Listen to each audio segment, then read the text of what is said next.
Sud Radio, les clés d'une vie, Jacques Pessis. Sud Radio, les clés d'une vie, celle de mon invité. Après avoir parcouru beaucoup plus de 20 000 lieues sur les mers, vous embarquez vos lecteurs dans des montagnes en un temps où on ne disait pas « faites l'amour, pas la guerre ». La guerre, mais aussi l'amour, sont au cœur de votre nouveau roman. Bonjour Yann Kefelec. Bonjour Jacques Pessis. Alors, on vous avait accueilli il y a très longtemps dans les clés d'une vie, mais il y a tellement de choses à dire sur vous qu'on vous accueille à nouveau aujourd'hui et on parlera de ce livre D'où vient l'amour. Vaste programme, Aurélie de Gaulle. Vaste programme, oui. Chez Calman Lévy. Mais avant, on va revenir sur votre carrière à travers des dates clés. C'est le principe des clés d'une vie. Volontiers. Cette saison comme les précédentes. Alors, la première date que j'ai trouvée, c'est le 10 mai 1979. Une émission qui s'appelle L'invité du jeudi, consacrée à votre père. On vous voit sur un voilier accueillant votre père. Vous êtes à la barre. Vous en souvenez ? Ah, mais je me rappelle très bien. Mon père, à ce moment-là, tournait une émission pour je ne sais plus quelle chaîne de télévision. TF1, et on m'avait demandé de prêter de mon bateau dans cette circonstance. Donc j'avais été très heureux. Donc, c'était mon premier passage à la télévision. Oui, on ne me voyait pas beaucoup, d'ailleurs, il faut bien dire. Oh, une minute quand même. Ah, on me voyait quand même. Ah, franchement, ça c'est magnifique.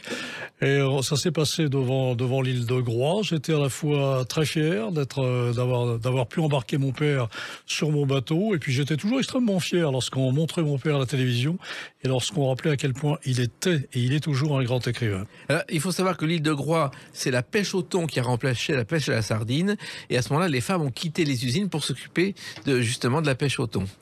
Et ce qu'on oublie, ce qu'on ne dit jamais, c'est que tout en haut de l'église de l'île de Groix, ce n'est pas un coq qui prend le vent, qui attrape le vent et qui sert de girouette, mais c'est un thon. Et ça, tout de même, ce thon en fer-blanc tout en haut d'une église de Bretagne, sur une île, c'est magnifique. Et c'est rare. Alors, il se trouve que si vous êtes à la barre de votre voilier, c'est que vous avez commencé par faire un stage, je crois, avec Éric Tabarly, et vous avez même navigué avec lui. Je n'ai pas commencé par faire un stage avec lui, mais disons que repéré dans une école de mer remarquable comme étant un bon élément, j'avais été prêté à Éric Tabarly comme équipier à une époque où il préparait sa première transatlantique à la voile en 1964, qu'il allait remporter sur le Penduic 2. Voilà, et il se trouve qu'il était très amical et très drôle, contrairement à la légende qui court sur le mutisme d'Éric Tabarly. Il était follement drôle, Éric Tabarly. Alors tout n'est pas faux non plus dans la légende comme qui rôde autour de lui.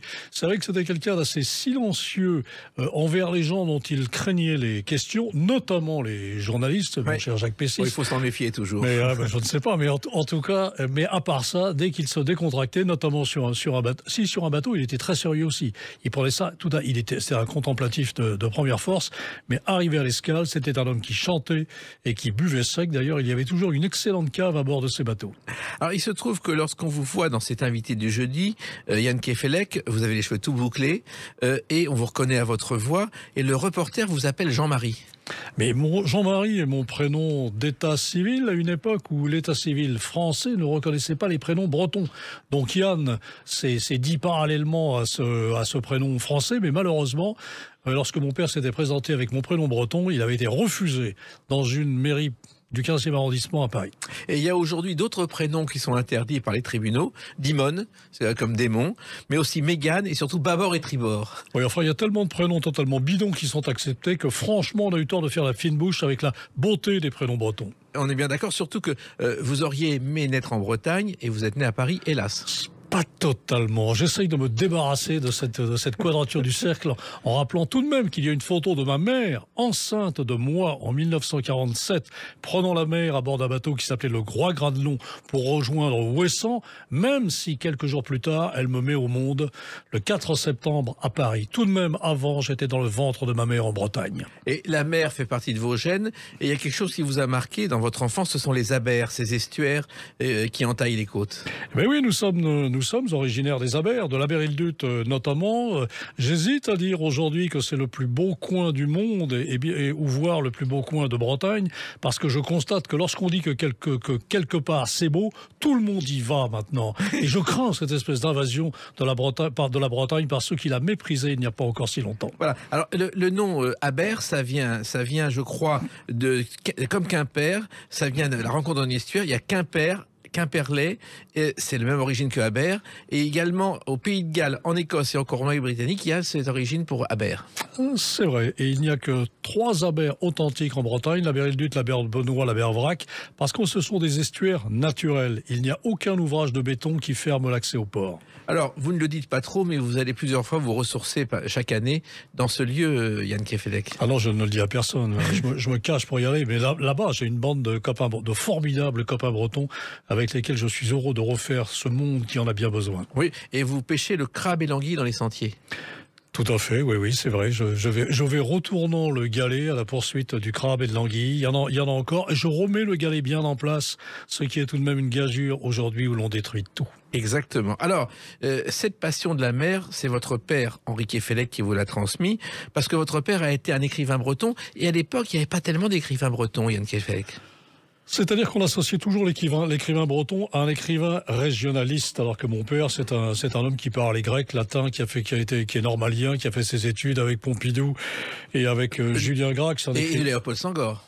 Et Léopold Senghor, merci de le rappeler, Jacques Pessis. Et c'est un homme de l'universel. Il considérait que la Bretagne était univers, que ce n'est pas parce qu'on parle de la mer, certainement pas, que l'on réduit évidemment le champ de son inspiration. C'était un homme d'inspiration, de talent, et qui avait vraiment le génie de la langue dans ses gènes.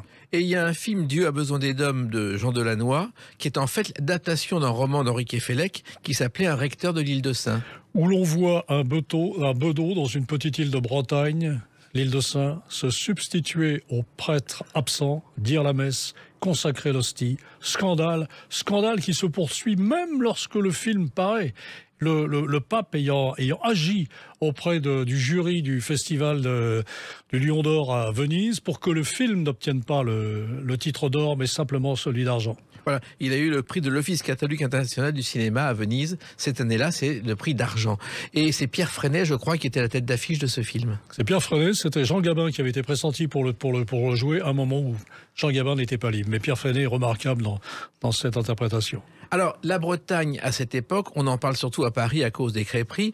Et je crois que les crêpes font partie de votre quotidien aussi, Yann Kefelec. J'ai vu une émission de télévision où vous êtes en train de préparer des crêpes. Ah oui, mais la crêpe, dans mon ADN, il y a de la crêpe. Hein. Et petit, je faisais des concours de crêpes avec mon frère Hervé, à qui mangerait le plus de crêpes. Il était toujours vainqueur, bien que plus mince que moi. Et j'étais vexé quand je m'arrêtais à 18 crêpes alors que lui en avait mangé 24. Comment on fait pour manger 18 crêpes ou 24 crêpes? Franchement, ça se passait. Il suffit de prendre en main d'eau bien fraîche après la baignade, après la dégustation de crêpes, et tout va bien. Voilà. Il y a eu un match de pâtes, je crois, un jour entre Lino Ventura et Georges Brassens. Et Georges Brassens a gagné par arrêt de la fourchette au 15e plat. Ah, vive Georges Brassens, magnifique. Il faut savoir aussi que je me suis un peu renseigné, Yann Kefelec, il y a le record mondial du plus grand nombre de crêpes empilées, et c'est le personnel de l'hôtel anglais Center Park Sherwood Forest qui l'a établi le 8 février 2016 avec une tour de crêpes de 101,8 cm et ils ont cuit 213 crêpes. Magnifique, décidément on n'arrête pas l'absurdité de certains concours, mais c'est drôle. Et puis il y a quand même un breton célèbre aussi, en dehors de la littérature, c'est celui-ci.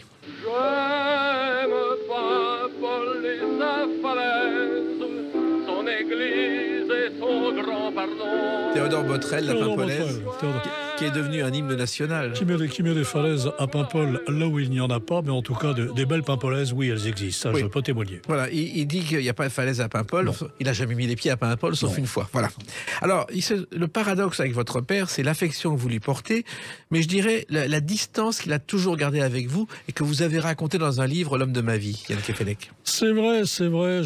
Comment vouloir à quelqu'un de ne pas vous aimer? Il ne vous aime pas, il ne vous aime pas. J'ai l'intime conviction, je l'ai physiquement, de manière atmosphérique et épidermique, que mon père n'avait pas les sentiments qu'il avait pour mon frère aîné, qu'il adorait, il ne les avait pas pour moi. Mais en revanche, c'est un homme que j'admirais, que j'aimais physiquement, que je trouvais beau franchement, qui avait un courage fou, une drôlerie sans limite, une intelligence immédiate, et je regrette qu'il ne m'ait pas aimé davantage, mais c'est ainsi. On ne peut pas aimer tout le monde. Je crois qu'il vous appelait petit vieux. C'est pas grave, ça, il appelait aussi mon grand frère petit vieux, mais je pense qu'il y mettait une intonation un tout petit peu plus cassante lorsqu'il me disait à moi petit vieux. Et puis, Yann Kefelec, vous êtes formé parce que votre enfance a été, sur le plan culturel et le plan social, très forte. Ah mais oui, parce que tout à l'heure vous disiez que je devais à ma mère d'aimer autant, à mon père pardon, d'aimer autant la mer, mais ma mère était franchement l'ombre. Je dis l'ombre parce que elle se dévouait tellement à son mari, à sa famille, qu'elle en devenait un peu une ombre. Mais c'était une ombre infiniment inspirée, une femme d'une extraordinaire culture qui aurait pu être une grande chanteuse, qui était une pianiste. Voilà, elle avait de l'or dans les doigts quand on l'écoutait jouer du piano. Donc chez nous, qu'est-ce qui intéressait mes parents? La beauté des choses. Rien d'autre ne comptait à la maison que ce qui était beau, la beauté de la peinture, la beauté des paysages, la beauté de la musique, la beauté de la morale aussi. C'était des gens extrêmement droits. Je n'ai pas été toujours aussi droit qu'ils l'auraient voulu, mais vraiment c'était un bonheur que de vivre au contact de mes parents. Et vous aviez à l'époque une joie de vivre qui un peu énervait vos parents, Yann Kefelec. Ouais, mon père, pas ma En fait, mère. ouais. Ah non, au contraire. Oui, mon père était un homme tendu tout le temps. Il faut dire qu'il portait sur ses épaules quand même la vie d'une famille, hein, l'économie familiale, hein, c'était extrêmement lourd pour un écrivain. Donc il était chez nous, c'était une atmosphère sous tension, et moi j'avais tendance à détendre tout cela en me mettant à chanter tôt le matin, et je constate que ma fille de 3 ans et demi chante elle aussi de bon matin, et qu'elle a retrouvé cette joie de vivre que j'aime tant. Voilà. Et la musique, on va en parler à travers une autre date dans quelques instants, le 19 novembre 1961. A tout de suite sur Sud Radio avec Yann Kefelec. Sud Radio, les clés d'une vie, Jacques Pessis. Sud Radio, les clés d'une vie, mon invité Yann Kefelec. Nous parlerons tout à l'heure de D'où vient l'amour, ce roman qui sort chez Calman Levy, un roman passionnant et passionné. Et on revient, alors une date qui ne vous concerne pas directement, mais elle a de l'importance. Le 19 novembre 1961, c'est la première fois qu'à la télévision, on entend un musicien classique dans une émission de variété, Discorama, et on entend ceci.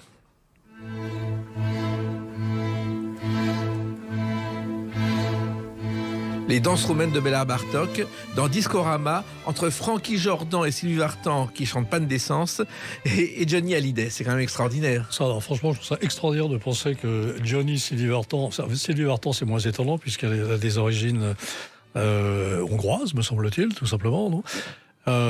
Et si ce n'est pas le cas, je prie les auditeurs de m'excuser. Mais effectivement, bah là, c'est bulgare, exactement. Bulgare, oui. Bulgare, merci Jacques Pessis, mais on n'est pas très loin non plus. Et c'est vrai que Béla Bartók se prête à toutes les sensibilités musicales, et c'est la raison pour laquelle moi j'ai écrit un livre sur lui, parce que j'adore cette façon extrêmement violente et nouvelle de secouer la mélodie, et même la mélodie classique. Oui, car Bartók, c'est votre premier livre, et je crois que Béla Bartók, pour vous, Yann Kefelec, a été un copain d'adolescence. Je l'aimais autant que les Beatles, hein, c'était formidable. Alors, enfin, je ne trahissais pas mes parents qui étaient de culture extrêmement classique, parce que tout de même, Bartók s'apparentait malgré tout à la musique classique, et en même temps, c'était tellement novateur, tellement violent, et tellement rythmé, et ça me correspondait tellement que voilà, j'avais besoin de l'écouter. Voilà. Il se trouve que Bartók, pour celles et ceux qui ne le savent pas, c'est un musicien hongrois qui est le pionnier de l'ethnomusicologie, qui étudie les rapports entre musique et société. Oui, qui n'a pas été reçu au conservatoire parce qu'il avait écrit une œuvre que je recommande à tout le monde, qui s'appelle l'Allegro Barbaro, qui est effectivement la pièce pour piano la plus allègre et la plus barbare que l'on puisse écouter. Alors, la musique, effectivement, ça fait partie de vos gènes. On a parlé de votre mère, mais il y a aussi votre sœur. C'est vraiment quelque chose de familial. Ah, mais ma sœur, il y a une espèce de génie aussi dans le talent musical de ma sœur. C'est que ma sœur, dès l'âge de 4 ans, voilà, était au piano, et je n'ai jamais eu la sensation qu'il y avait de la maladresse sous ses doigts, à aucun moment. Ça a toujours été beau, ça a toujours été de la musique. Ma mère l'a compris extrêmement jeune, et ma mère avait parfaitement compris que sa fille devait devenir une musicienne soliste. Et elle s'est acharnée justement à faire d'elle l'immense musicienne qu'elle est aujourd'hui. Et votre mère, elle était soprano, je crois. Ma mère était soprano, ma mère était pianiste, ma mère avait été repérée comme ça par de grands musiciens de son époque comme une espèce de promesse qui n'a pas été tenue, parce qu'entre-temps elle est tombée amoureuse de mon père, et qu'encore une fois elle s'est totalement dévouée à la carrière littéraire de mon père et à sa famille. Mais tout de même, elle se rendait très très bien compte que ma sœur devait devenir une musicienne à une époque où tout de même c'était pas ordinaire, comme ça, d'encourager le talent d'une jeune fille avec cette détermination. Et ma sœur n'a jamais été désordre, puisque je ne l'ai connue qu'avec des premiers prix, ma sœur. d'une grande modestie, d'une grande simplicité. Hein. Jamais quelqu'un qui ne se serait vanté, mais elle avait le prix d'excellence pendant ses études scolaires. Et elle est entrée au conservatoire avant tout le monde. Elle a remporté le concours international de Munich à l'âge de 16 ans. Vous voyez, c'est quand même devant des pianistes qui avaient 40, 50 ans ou plus. Enfin, elle était tout à fait exceptionnelle. Alors il se trouve, j'en reviens à vous, c'est que vous écoutiez Bartók et les Beatles allongés sur le plancher, ce qui déclenchait les foudres des voisins, Yann Kefelec. Qui nous a tiré quelques lettres recommandées, parce que mais je comprends les voisins, hein, ça devait être insupportable, mais moi j'aimais tellement ça, je me rendais pas compte de la puissance du son. Ça me grisait complètement, moi le jeune homme. Je rêvais de jeune femme comme ça, en écoutant Bartók. Et les lettres recommandées, ça se terminait au tribunal, non? Alors je pense qu'on a dû être plus ou moins viré de notre appartement. Ouais. Mais alors donc ma sœur, j'ai dû baisser un peu l'électrophone et ma sœur a dû aller jouer du piano à la Cité des Arts. Et il y avait d'autres musiciens que vous affectionnez, comme Debussy, et je crois que vous avez fait un texte sur la boîte à joujoux qui a été enregistré par Sophie Marceau beaucoup plus tard. En fait, j'ai une petite préférence pour Ravel. On a toujours comparé Ravel et Debussy, mais c'est vrai qu'on m'avait proposé de faire un texte sur la boîte à joujoux, une espèce d'opéra pour enfants sans parole. Et le texte que j'ai écrit a été dit magnifiquement, d'ailleurs, par Sophie Marceau. C'est vrai. Et puis Debussy, on l'a oublié, il a aussi été critique musical. Il y avait la Revue Blanche, qui était un grand titre de la presse à l'époque artistique et littéraire. Et il écrivait des chroniques en inventant un personnage qui s'appelait Monsieur Croche. Ah oui, Monsieur Croche, oui.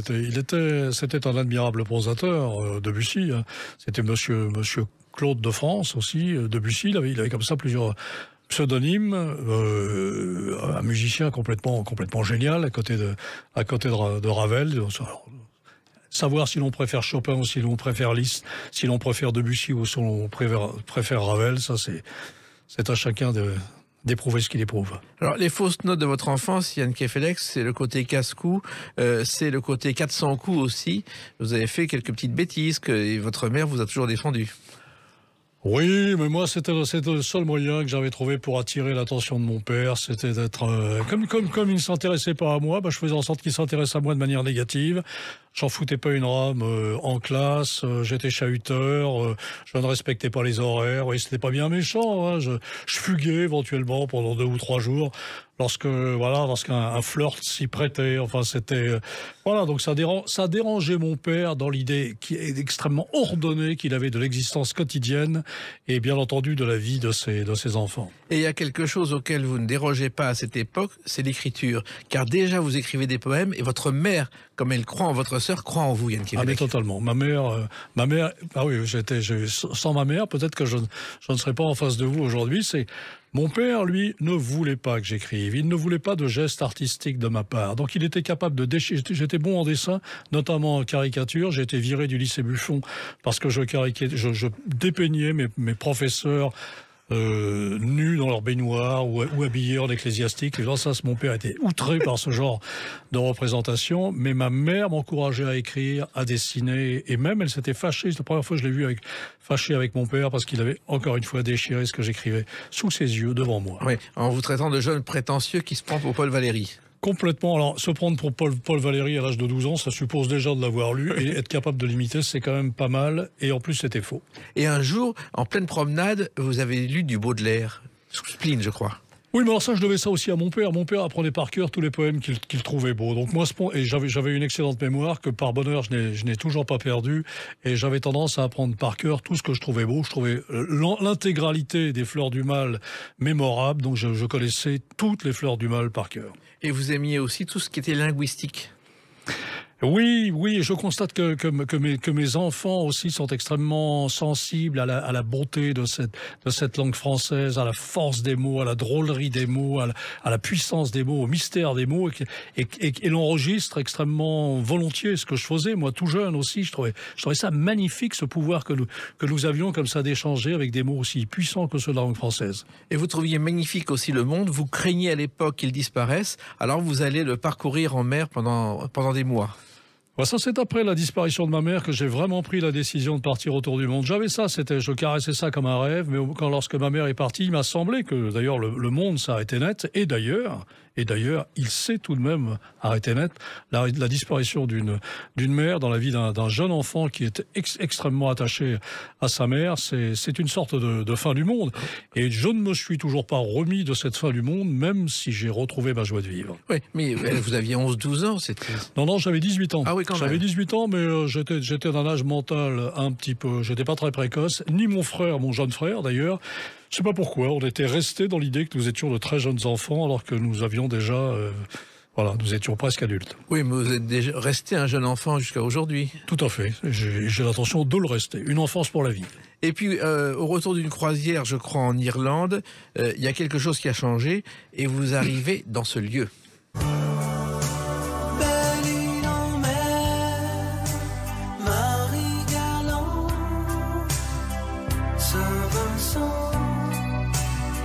Cette chanson, au départ, c'est la face B d'un 45 tours de Laurent Voulzy. La face A, c'était Les Nuits sans Kim Wilde. Et puis, il écoute la chanson comme un auditeur. Il dit, mais c'est formidable cette chanson. Il a convaincu sa maison de disques de la mettre en premier. Et résultat, ça a été la chanson des années 80. C'est le tube absolu. Et moi, avant le début des années 80, j'arrive à Belle-Île-en-Mer.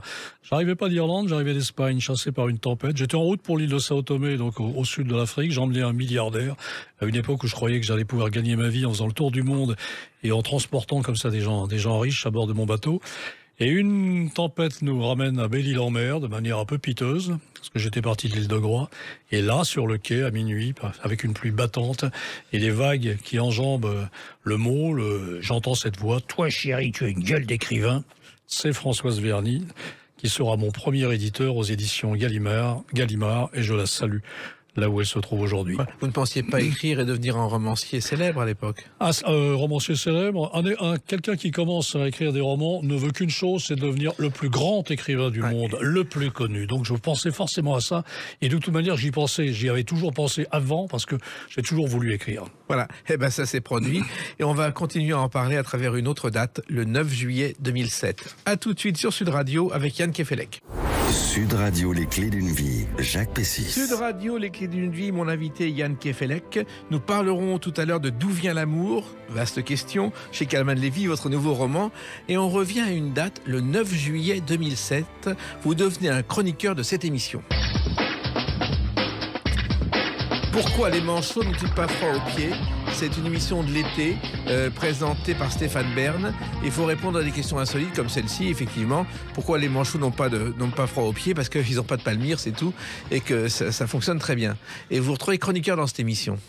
Je me suis beaucoup amusé et franchement, je suis reconnaissant à Stéphane Bern d'avoir pensé à moi pour être l'un des animateurs de cette émission pendant cet été-là. Toutes sortes de questions complètement dingues. Tout le monde riait, tout le monde était joyeux. C'était vraiment de la télévision joyeuse. Voilà. Et il s'agissait de répondre à des questions totalement insolites. Et vous étiez très, très fort dans le domaine. C'est-à-dire qu'il faut répondre, il faut avec beaucoup d'aplomb faire croire qu'on a la réponse et ensuite être contredit par Stéphane Bern qui entend dans son oreillette que la réponse est totalement fausse. Mais c'est très amusant. Alors, cette notoriété que vous avez, elle a débuté le 18 novembre 85. Quand vous obtenez le prix Goncourt pour Les Noces barbares, et je pense que c'est une surprise pour tout le monde, y compris pour vous, Yann Kefelec.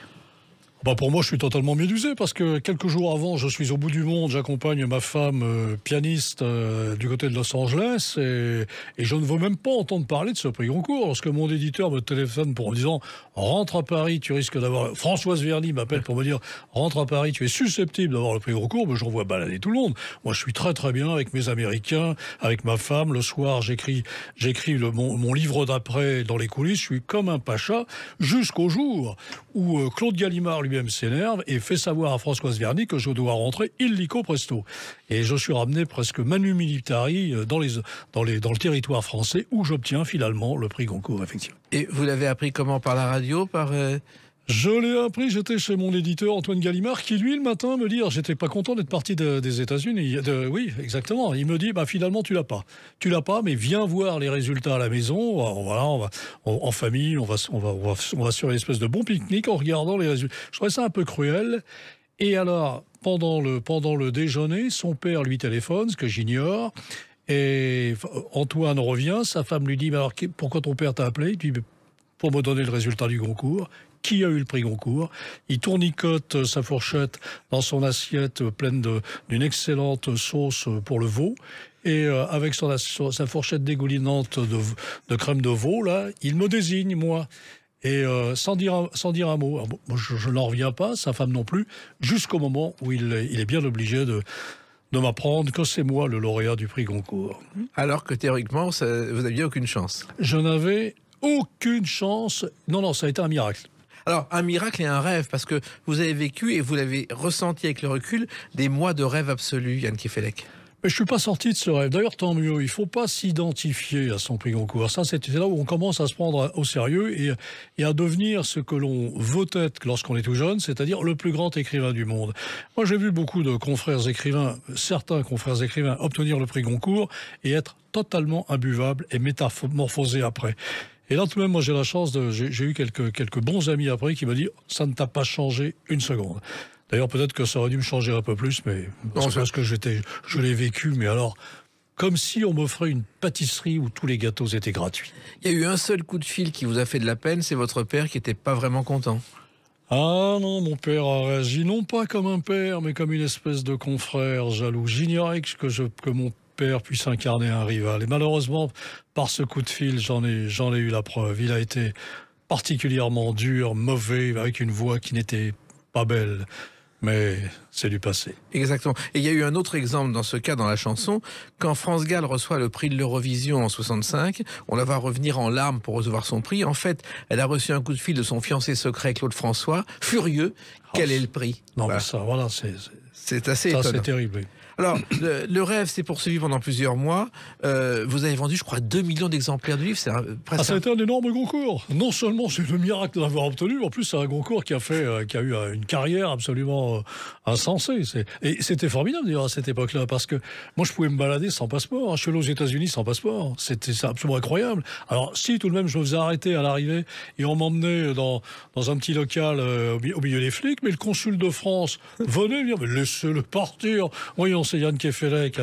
C'était incroyable cette époque-là. Et vous avez même déjeuné, je crois, à l'Élysée avec François Mitterrand. Ah oui, alors ça, oui. Alors ça là, s'est plus mal passé. Jaloux, lui aussi. Jaloux, parce que tout le déjeuner se passe sans qu'il dise un mot. Je me demande ce que je lui ai fait. Et à la fin du repas, il était un peu rouge. Il me dit, alors qu'est-ce qui est mieux, être président de la République ou avoir le prix Goncourt? Et alors moi, évidemment, très lâchement, je lui réponds, j'en ai rien à foutre d'être président de la République. Je lui réponds, ah, tout de même, président de la République. Il devient cramoisi, il me dit, vous êtes un menteur. Vous savez très bien que je voulais votre prix Goncourt. C'est fou. C'est ahurissant. C'est étonnant. Alors, vous allez dépenser beaucoup d'argent, un peu trop. J'ai tout dépensé. Oui. Mais aujourd'hui, j'en suis pas fier, mais quand même, c'était une manière de dire, de tourner le dos à mon père, de dire, tu vois, j'en ai rien à fiche, tu vois, ça m'intéresse pas. Il y a même une Jaguar qui a fini très mal à cause d'une marée haute, je crois. Oui, j'avais pas le permis de conduire, j'avais acheté deux Jaguar parce que je les trouvais belles. Quand je les voyais tourner comme ça sur leur podium, là, boulevard de Garibaldi, je les trouvais très très belles. J'en avais acheté une, donc celle-là s'est noyée en Bretagne Nord. J'étais descendu sur la plage, sur une rampe qui avait d'ailleurs été fabriquée par les Allemands, donc on pouvait aller assez loin sur la plage, la mer était montée. J'étais revenu, ne dépassait plus que les 20 cm d'une antenne radio latérale. Il y avait beaucoup de monde autour. Je m'étais mêlé au badaud, sans leur dire que j'étais le propriétaire de la voiture. Et je n'en ai plus jamais entendu parler. C'est fou, hein, elle a disparu. Mais pour en revenir une seconde sur ce que vous disiez au sujet de l'argent que j'ai dépensé, cet argent ne pouvait pas coller à mes doigts parce que j'avais honte. Mon père m'avait donné la honte de ce prix Goncourt. J'avais l'impression de lui avoir volé sa gloire, un prix qu'il n'avait jamais eu, qu'il aurait pu avoir. Je me sentais mauvaise conscience, si vous voulez.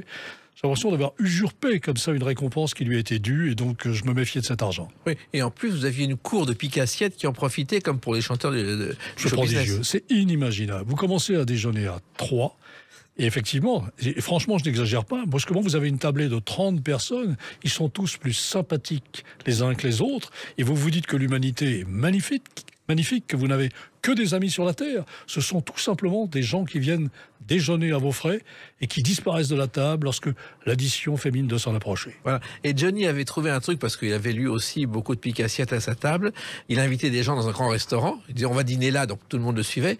Puis vers la fin du dîner, il faisait semblant d'aller aux toilettes. Son chauffeur était prêt. Il montait dans la voiture, il laissait l'addition à tout le monde. Ça c'est magnifique. Moi j'ai jamais fait ça.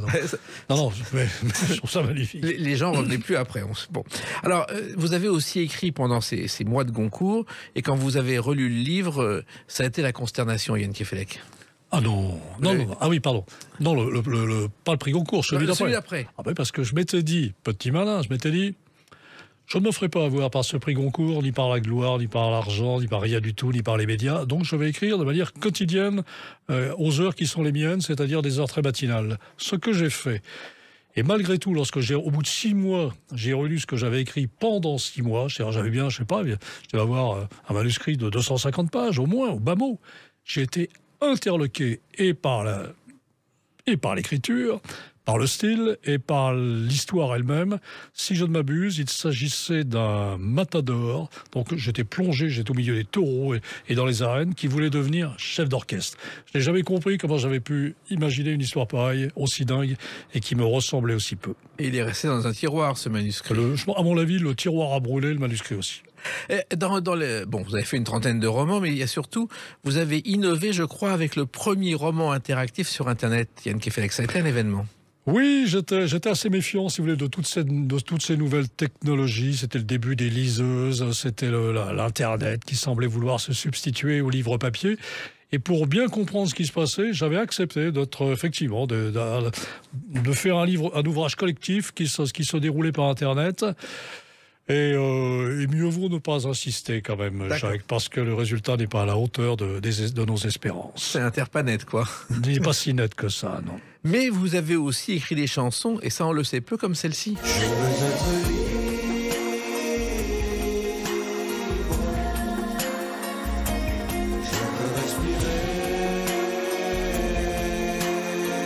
Vous avez écrit un album pour Pierre Bachelet. Ça, j'ai adoré cette période. D'abord parce que Pierre Bachelet est un immense musicien. C'est vraiment le chanteur à la française qui a fait rêver tellement de monde. Et qui nous a quittés trop tôt. Qui nous a quittés beaucoup trop tôt, qui vivait à 200 km/h. Et c'était au minimum. Et c'était à ce rythme-là que je vivais lorsque nous nous sommes rencontrés. D'ailleurs... Oui, c'était assez terrible, je pense, pour nos entourages, parce que lorsque nous commencions à déjeuner, on ne savait jamais quand le repas allait s'arrêter. Mais c'était tout de même extrêmement productif, parce que j'ai écrit un album entier pour Pierre. J'ai découvert la difficulté de l'écriture d'une chanson. C'est horriblement dur d'écrire une chanson. Vous vous installez devant une page blanche, on vous demande 12 lignes, vous ne savez absolument pas pourquoi elle commencerait par tel ou tel mot. Vous n'avez pas de musique en tête à ce moment-là. C'est un exercice. Je suis en admiration devant les grands auteurs, devant Jean-Pierre Lang, par exemple, qui a été le parolier aussi de Pierre Bachelet. Ouais, franchement, c'est extraordinaire, les auteurs des paroles de chansons. Et comment c'est venu le fait que vous écriviez des chansons pour Pierre Bachelet ? J'en sais rien. Je crois que l'un de ses producteurs avait lu l'un de mes livres, disparu dans la nuit, et s'était dit qu'il y avait dans mon style, qu'il y avait une oralité dans mon style qui devait pouvoir se retrouver dans la chanson. Et en effet, il y a des chansons que j'ai écrites pour Pierre Bachelet dont je suis assez fier. Il n'y a pas de doute, je suis assez content. Ça m'a fait évoluer d'ailleurs dans ma conception de l'écriture. Il me semble qu'effectivement le style mi-parlé, mi-écrit se prête bien à la littérature parce qu'il est extrêmement plaisant pour celui qui vous lit.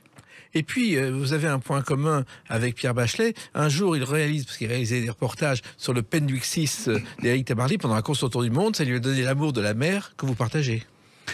C'était un grand marin. Il avait des bateaux un peu partout dans le monde. Il avait un magnifique bateau du côté de Granville.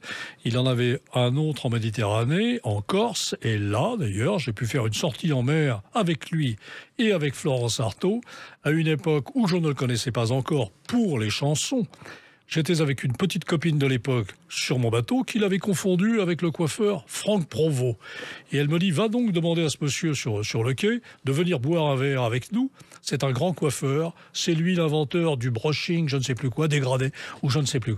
Et j'étais allé le voir et je ne savais pas qu'il était Pierre Bachelet. Donc et je ne savais pas non plus que Florence Artaud était Florence Artaud et qu'elle venait de remporter quelques mois plus tôt la traversée de la transatlantique, la course du Rhum.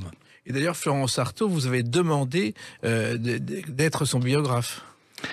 Elle m'a pas demandé d'être son biographe, mais lorsqu'on s'est mieux connus, Florence et moi, elle appréciait mon écriture, elle aimait bien ma manière, mi-parler, mi-écrite, elle aimait bien le ton de ma voix dans mes livres, et elle aurait voulu qu'on fasse un livre ensemble, mais on savait pas très bien sur quel sujet, mais c'était pas sa biographie. Elle n'était pas obsédée par sa biographie, Florence Artaud, qu'elle a d'ailleurs fort bien écrite elle-même. Et vous avez un seul regret, c'est de ne pas parler breton. Ah, c'est toujours un regret. D'ailleurs, j'ai l'impression que mystérieusement, l'alchimie des choses est telle que je parle un français qui est traduit du breton. Je manie la langue française comme si elle se traduisait spontanément du breton. Mais je déplore de ne pas parler breton, qui est une des plus belles langues que je connaisse. Et quand vous l'entendez chanter par Alan Stivell ou par Gilles Servat, vous avez des frissons. Exactement. Ben nous, on a des frissons en lisant ce livre dont on va parler dans quelques instants et qui est sorti le 17 août 2022. À tout de suite sur Sud Radio avec Yann Kefelec. Sud Radio, les clés d'une vie, Jacques Pessis. Sud Radio, les clés d'une vie, mon invité Yann Kefelec. Donc le 17 août 2022 est sorti ce roman chez Calman Levy qui s'appelle D'où vient l'amour. Vaste programme. Alors la question qu'on se pose rarement, parce que quand on est amoureux, c'est d'où vient l'amour. Et vous la posez parce que vous aviez envie de vous la poser. Alors en fait, Jacques, lorsque vous regardez attentivement la couverture du livre, vous vous apercevez que d'où vient l'amour n'est pas assorti d'un point d'interrogation. Tout à fait. Donc c'est à la fois, effectivement, on l'entend comme une question, mais c'est à la fois une question, une affirmation, des points de suspension. C'est cette origine étrange de cette chose qu'on appelle l'amour, dont nous partageons la nécessité, le besoin absolu, l'appétit avec toute la nature et tout l'univers en général. Il n'y a pas que l'être humain à avoir besoin de cet amour. Nous l'exprimons et nous l'appelons amour, mais l'ordre des choses est dans l'attente comme ça de quelque chose et manifeste un appétit de vivre qui relève de l'amour. Mais l'amour est universel. Et pourquoi avoir écrit ce livre? Qu'est-ce qui vous a donné envie d'écrire ce livre aujourd'hui, Yann Kefelec? Alors, mes intentions ont toujours été obscures, disait Julia Green. Donc, mon intention est un peu obscure. J'avais envie d'écrire sur l'amour humain, d'écrire sur la beauté du monde qui, pour moi, s'apparente à l'amour, cette beauté qui se renouvelle chaque année, comme ça, et dont nous déplorons que nous puissions lui faire du mal. Vous voyez, lorsqu'on se plaint, et on a bien raison de le faire, de la pollution, du dérèglement climatique, on s'aperçoit tout simplement qu'on est en train de porter atteinte de manière gravissime et peut-être rédhibitoire à cet amour de l'univers pour lui-même et qui le conduit à se régénérer chaque année à travers des milliards et des milliards d'années.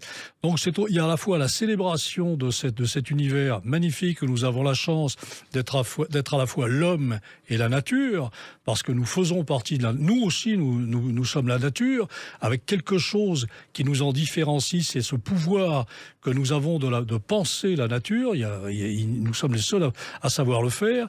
Donc je voulais dire, c'est mon émerveillement devant la nature, à travers des personnages qui vivent une histoire privée, donc leur grand amour, pendant la Seconde Guerre mondiale. Une période qui pour moi relève du fantasme, parce que je suis né juste après la Seconde Guerre mondiale, mais je me suis aperçu qu'elle hantait absolument tout le monde, et qu'encore aujourd'hui, cette période de l'occupation, cette période des Allemands en France, n'a jamais vraiment déserté ni l'imaginaire, ni les mémoires. Donc j'ai voulu raconter ce moment-là, le raconter dans un endroit que je connais bien et mal en même temps, qui est les Cévennes. Ça n'a rien à voir avec la Bretagne, mais il se trouve que mon meilleur ami est cévenol et m'a raconté des histoires sur les Cévennes et sur les Cévennes sous l'occupation qui m'ont époustouflé. Il m'a décrit la petite ville du Vigan, au-dessus de la petite ville du Vigan, le pays des Fabrègues sous un volcan. On ignore qu'il y a des volcans éteints dans les Cévennes, mais il y en a, notamment celui-là. Donc ce livre décrit à la fois le paradis perdu des Cévennes, au-dessus de cette ville du Vigan, qui, elle, est dans l'enfer de l'occupation allemande. Il y a plus mes deux personnages, Maude et Samuel, qui sont deux amoureux, se débattant dans leur quête de bonheur à travers cette période de l'occupation. Il faut savoir que le Vigan, André Chanson, romancier, magnifique, père de Frédéric Hébrard, est originaire de Vigan. Et je sais qu'à Montauban, pendant la guerre, entre septembre 40 et mai 43, il a préservé les trésors du Louvre qui étaient au musée Ingres. C'est lui qui les a sauvés. Eh bien, écoutez, grand écrivain qui a magnifiquement écrit sur les Cévennes, André Chanson. Alors donc, Maude et Samuel. Maude, elle a 17 ans. C'est une fille qui travaille à l'usine dont le fils est Samuel, un personnage très dragueur et très, très alcoolique. Et il y a une histoire d'amour qui se crée. Maud, c'est Ève. Maud, elle est née justement dans ce petit village des Fabrègues qui est totalement perdu là sous le cratère du volcan. Et lorsque Samuel monte jusqu'aux Fabrègues, les Fabrègues, personne n'y va. C'est un lieu-dit. Les Allemands n'y sont jamais montés. Et ça, c'est la vérité historique qui m'a été racontée par mon ami Claude Courbier. Lorsque Samuel arrive dans ce pays des Fabrègues, le regard de Maud et le sien se croisent. Et là, c'est un coup de foudre immédiat. Et Maud va trahir son monde familial, ce monde paradisiaque, pour descendre au Vigan, pour y suivre son grand amour. On peut penser qu'elle est un peu simplette parce que, voilà, elle attaque toutes ses phrases de la même manière et elle n'a pas le pouvoir des mots comme ça sur le monde qui l'entoure. En fait, elle est aussi intelligente que n'importe qui. Simplement, c'est une fille vraie au naturel. Quant à Samuel, à la fois il est ce richissime fils de famille, mais c'est aussi, il appartient à un réseau de résistants et Maud va se retrouver à la fois devant vivre, ayant à vivre son grand amour qu'elle va vivre, et en même temps mêlée à toutes sortes d'histoires de résistance, transport des Juifs, réseau G. Elle s'affronte aux Allemands, elle va se révéler une femme extrêmement courageuse. Voilà. Et quand Samuel a séduit Maud, c'était sur cette chanson. Vous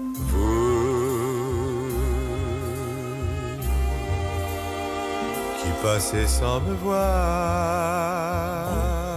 Chanson de Jean Sablon, qui est devenu un succès aux États-Unis. C'est le premier grand succès de Jean Sablon aux États-Unis, écrit par Johnny Hess et Charles Trenet. Et un jour, une dame lui dit « Ah, j'adore votre chanson sur le samovar. » Il regarde, oui, vous qui passez samovar. Ah oui, non, ça c'est extraordinaire, ça. Oui. Et donc, c'est une chanson qui vous a marqué pour que vous la mettiez dans ce livre, dans ce roman? Cette chanson m'a marqué parce que je l'ai écoutée moi-même très jeune et ma mère la détestait. Et alors j'avais honte parce que j'ai adoré cette chanson et ma mère me disait « Mais qu'est-ce que c'est que cette voix comme ça, complètement mollassonne, cette voix complètement efféminée qu'il a ?» Moi, je trouvais ça au contraire extrêmement beau et j'ai été très heureux, en présentant mes excuses à ma mère, de pouvoir citer Jean Sablon dans ce roman. Jean Sablon qui était le premier à se produire avec un micro sur scène en 1934, ce qui a fait scandale. J'ignorais. Alors, il se trouve aussi que le père de Samuel est un grand industriel, mais il fait partie de ce que Kessel a appelé l'armée des ombres. C'est une grande figure du protestantisme résistant, Pierre Poujol, le père de Samuel. Et là aussi, j'avais envie de rappeler ce que fut la résistance et la résistance protestante dans cette région.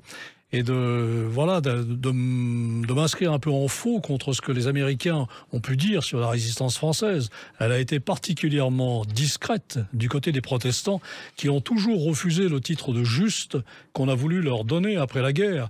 Il y a eu toutes sortes de filières protestantes grâce à laquelle des Juifs ont pu sauver leur peau et sauver leur famille parce qu'on les installait dans des villages, dans des lieux-dits perdus sur les hauteurs des Cévennes, notamment les mettant à l'abri des investigations allemandes. Les Allemands, d'ailleurs, n'étaient même pas au courant, quelquefois, de l'existence de ces villages. Et c'était grâce à des protestants, comme ça, qu'ils pouvaient trouver refuge là-haut. Et j'ai beaucoup aimé ce personnage de Pierre Poujol, qui passe pour un collaborateur dans sa ville, parce qu'il n'a pas envie de voir fermer son usine de sous-vêtements qui fabrique des soutiens-gorge et des pyjamas pour femmes, et grâce à cet argent, il peut financer son réseau. Il risque ça pour tous les jours, et il l'a fait courir aussi à son fils, qui n'a de rêve, dont le seul rêve est d'égaler son père. Et d'ailleurs, à un moment, Maud va craindre pour la vie de son beau Samuel, qui non seulement se fait arrêter, mais se fait torturer par les Allemands et parvient à ne pas parler qu'en se mordant la langue au point de se la trancher. Et il faut savoir que des hommes comme Pierre Pujol, des industriels qui faisaient semblant d'être collabos, il y en a eu beaucoup en France, et ça a permis à la résistance de beaucoup travailler. Et l'armée des ombres, on a oublié que ce roman de Joseph Kessel, c'est De Gaulle lui-même qui a dit « Il faut que vous écriviez ce livre pour montrer aux Français ce qu'est la résistance ». Et c'était en 1943. Oui, c'est magnifique. Je me rappelle, j'ai lu l'Armée des Ombres, j'ai trouvé ça magnifique. Et malgré tout, il est resté comme ça dans l'imaginaire, dans l'idée des Français qu'ils n'ont pas été des résistants très, très actifs pendant la Seconde Guerre mondiale. Mais c'est pas vrai. Il y a aussi, et en Bretagne aussi d'ailleurs, il y a eu beaucoup de gens qui de manière totalement discrètes, ont protégé les Juifs et les ont hébergés. Et dans ce livre, dans ce roman, vous évoquez aussi les premiers maquis dans les Cévennes, parce qu'on connaît les maquis du Vercors, qui ont été à la base de la résistance en février 44, et de la base des débuts du jour J, mais les maquis existaient aussi déjà dans les Cévennes. Ah, mais dans les basses Cévennes, bien entendu, le fameux mât de l'Anglade dont il est question dans D'où vient l'amour, c'est un mât comme ça où les maquisards faisaient le coup de feu sans arrêt avec les Allemands. Bien sûr, il y a eu un maquis très, très puissamment implanté là-bas. On s'en est aperçu d'ailleurs après la guerre. Et il y a beaucoup d'ouvrages extraordinaires là-dessus et très, très bien informés. Et il y avait aussi un café, le Café des Sports, qui était un café de résistance que vous imaginez, mais il y en avait beaucoup comme ça. Il y en avait beaucoup, c'était un lieu de rendez-vous, c'était là que se transmettaient comme ça les messages et les actions comme qui allaient se dérouler pour lesquelles on attendait une participation des maquisards dormants. Et puis, il y avait les Allemands. Alors, les Allemands, il y a les méchants, puis de temps en temps, il y a un moins méchant qui aime la musique. Et ça, on retrouve vos origines. Mais même les méchants pouvaient aimer la musique chez les Allemands. Et d'ailleurs, de toute façon, la nature humaine est ce qu'elle est. On est à la fois méchant et pas méchant, hein. Et ce fameux officier allemand qui va avoir des faiblesses pour Maud à un moment parce qu'il la trouve extrêmement jolie. Lui, c'est une espèce d'esthète incroyable qui n'a qu'une envie, c'est de faire venir son piano Steinweg dans la région, ce qui lui est refusé par son supérieur hiérarchique, qui lui est un militaire pur et dur. C'est à la fois donc ce fameux Heinrich Astecker, c'est à la fois un Allemand très musicien, très affectueux avec la société française, mais qui n'hésite pas à faire la guerre quand il le faut et à tuer ce qu'il y a à tuer. Et vous prévenez le lecteur dès le début du livre, Yann Kefelec, les Allemands parlent français dans ce livre.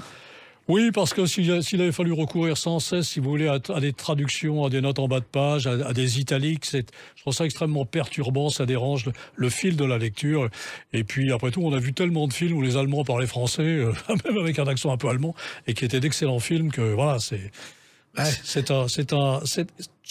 livre se veut d'ailleurs une espèce de roman feuilleton, donc il est en VF. Il y a un petit peu de mauvais goût, il n'est pas tout à fait en VO.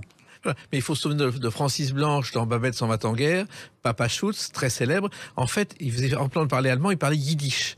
C'était des mots yiddish et personne s'en a aperçu. Sévèrement fusillé. Exactement. Alors, ce roman aussi a demandé une enquête peut-être sur la guerre, sur la résistance, Yann Kefelec. Je me suis énormément informé auprès de mon ami Claude, qui m'a raconté des histoires absolument ahurissantes sur sa famille. Il était d'une famille protestante où l'on a résisté et où d'ailleurs la maison a été les amants ont fait exploser sa maison avec lui sur les épaules de son grand-père.